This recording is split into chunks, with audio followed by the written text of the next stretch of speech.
थोड्याच दिवसात आमचं जागा वाटप फिक्स होईल। प्रत्येक जागेवर चर्चा करणं गरजेचं असतं, म्हणून थोडा वेळ लागतो। जागा वाटपात आम्ही खूप पुढे गेलोय। नवरात्रीमध्ये अधिकाधिक जागा आम्ही घोषित करू। बऱ्याच जागांवर एकमत झालंय। उरलेल्या जागांवर 8, 9, 10 ला सलग बैठक आहे। देवीचा आशीर्वाद आम्हाला मिळेल, अशी प्रतिक्रिया विजय वडेट्टीवार यांनी दिलेली आहे।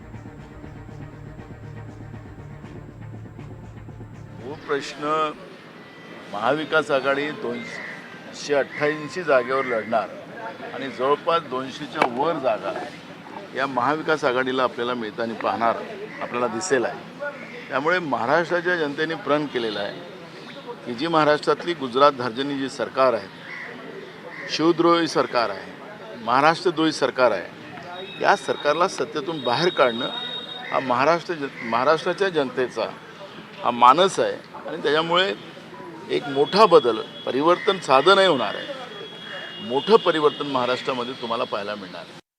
जागा वाटपामध्ये आम्ही खूप पुढे गेलेलो आहोत। नवरात्रामध्ये काही जागांची घोषणा सर्व होणार नाही, परंतु बहुतांश अधिकाधिक जागेची घोषणा करण्याचं काम आम्ही करू। 2 दिवस आमच्या बैठका झाल्यात, त्यात बऱ्याच जागांवर आमचा एकमत झालेला आहे आणि उरलेल्या जागांच्या संदर्भात लवकर पुन्हा बैठक आम्ही घेणार आहोत। 8, 9, 10 3 दिवस सलग बैठक आहे। त्यामध्ये नवरात्रामध्ये हे सर्व विषय संपले दिसतील आणि माँ दुर्गेचा, माँ शारदेचा आशीर्वाद तो नक्कीच आमच्या पाठीमागे राहील।